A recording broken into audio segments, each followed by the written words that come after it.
Quase 2 anos depois que o Jair Bolsonaro levou aquela facada durante a campanha, algumas pessoas ainda pensam que foi fake. Não sei se você também se perguntou isso, por que que não sangrou? Alguns falam, a faca saiu sem sangue, o pano que colocaram em cima para estancar o sangue também não estava encharcado nas fotos. Existem algumas dúvidas sobre isso e alguns citam argumentos médicos do porquê que a facada seria falsa. Eu gostaria de esclarecer algumas coisas, principalmente de anatomia para vocês. É muito fácil você checar na internet N médicos descrevendo a situação. E hoje também eu quero mostrar algumas imagens para ficar um pouco mais claro. Primeiramente, eu gostaria de abordar o tema da por que que a faca não saiu com sangue? Ou tudo bem se a faca sai sem sangue. Isso não é significado ou sinônimo de que não houve uma facada. Por exemplo, sobre o sangue, vamos começar por aí. Ele, o Bolsonaro, ele disse que parecia que foi um soco a sensação. E quando alguém recebe um soco, etc., existe uma contração da musculatura abdominal importante. Se ele leva uma facada, ou se alguém leva uma facada, seu corpo vai ter alguns mecanismos para tentar se proteger e tentar que não saia muito sangue mesmo. Isso é normal. Então, teve uma contração importante da musculatura. Quando acontece uma contração da musculatura abdominal, a gente não sabe quanto que a faca entrou. Quando o SAMU chega numa cena onde houve esfaqueamento, não é porque não está saindo sangue ou que o corte é pequeno, que quer dizer que não perfurou e que não foi fundo. A gente não sabe o quanto entrou, porque existe uma contração dos vasos e da própria musculatura. Então, por fora está contraído, mas por dentro pode estar enchendo de sangue. Outra coisa, existe a velocidade. A faca não ficou fincada, ela foi muito rápida. E aí você tem toda a gordura subcutânea. Então, a faca pode passar por ali e com o líquido peritoneal também e sair sem sangue ou sem muito sangue, tá? E em lutas, em brigas, isso pode acontecer. O ângulo da faca pode influenciar se vai jorrar sangue ou não vai. Outra coisa, vai depender se o vaso atingido foi superficial ou foi profundo. A gente tem uma impressão e assiste muito filme e acha que qualquer corte começa a jorrar sangue. Primeiro que não é um negócio assim. A gente tem o sangue arterial e venoso. O sangue arterial vai em pulsação, ele vai pulsando, com o nosso batimento vai saindo. O sangue venoso, ele não sai em jato, ele sai escorrendo, até porque tem uma diferença de pressão. O sangue venoso tem uma menor pressão.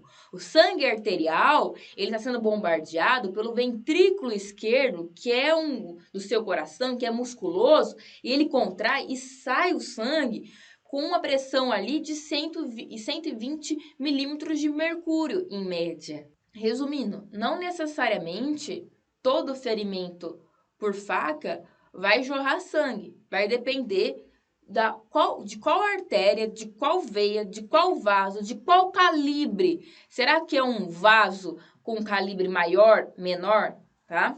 O líquido, ele vai para um local de menor resistência.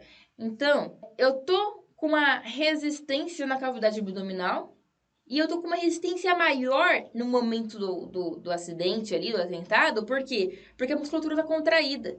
Então, o sangue vai começar a escorrer por dentro. Ele não vai, olha, tem um buraquinho ali, tô indo e vai sair. Tanto tudo isso aconteceu que ele chegou chocado no hospital.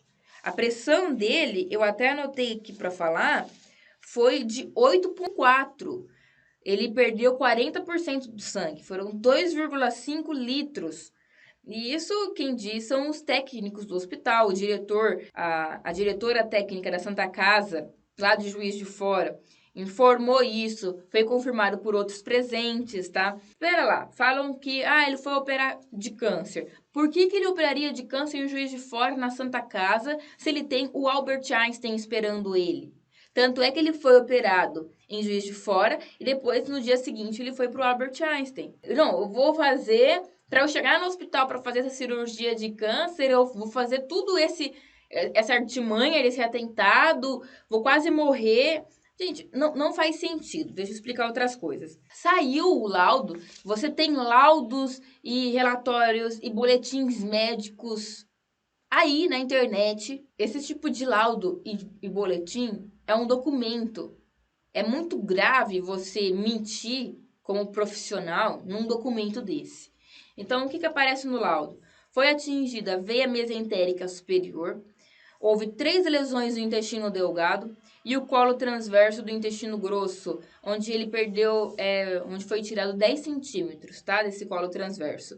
Ele teve o hemoperitônio, ou seja, encheu de sangue na cavidade abdominal dele. A veia mesentérica superior, deixa eu mostrar para vocês aqui uma imagem. Inclusive, eu quero corrigir alguns sites que estavam falando que a veia mesentérica leva sangue pro intestino. Não, veia, ela tá vindo aqui, pegando o sangue que tá banhando os intestinos, essa é a veia mesentérica, e tá indo pro fígado. Tanto que uma dúvida era, no momento do atentado, que, será que machucou o fígado ou não? Vocês lerem na época as notícias, tem essa preocupação, mas acabou não atingindo. Por que pegou 3 partes do intestino delgado? Porque é muito fácil, num ferimento por arma branca, por um objeto pérfuro-cortante, uma faca, você atingir 3 posições, ou às vezes até mais, tá? Porque é uma coisa em cima da outra. O intestino delgado são 10 metros ali, um enrolado no outro. Outra coisa foi o colo transverso, que é essa parte aqui que também a faca atingiu. Foi nessa região aqui que foi a facada, porque pegou essa veia mesentérica superior, por isso que ele sangrou tanto, pegou o intestino delgado em 3 partes e pegou o colo transverso do intestino grosso. E aí ele ficou com a bolsa. Ele ficou com a bolsa por mais de um mês para conseguir recuperar e para esperar cicatrizar a lesão do intestino grosso. Você tem os médicos explicando a cirurgia, que ele só conseguiu ficar estável na mesa da cirurgia quando eles conseguiram ligar essa veia mesentérica superior. Enquanto eles não conseguiram arrumar isso, ele permaneceu instável. Foram pelo menos 6 cirurgiões na primeira cirurgia dele em Juiz de Fora que entraram. O cirurgião do aparelho digestivo, Luiz Henrique Borsato, disse que o candidato tinha chegado num estado grave, que só conseguiu melhorar quando eles ligaram, então, a veia. E agora, explicando tudo isso, vocês entendem por que o Flávio Bolsonaro, no primeiro Twitter, coloca assim: que o ferimento foi superficial. Porque muitas vezes numa facada, as pessoas pensam que é superficial. E depois ele coloca: meu pai chegou quase morto no hospital. Sim, isso pode acontecer. A pessoa pode levar uma facada, né? E ela dá uns 3, 10 passos. Às vezes, numa guerra, ela mata uma meia dúzia antes de morrer, e antes de sangrar até morrer.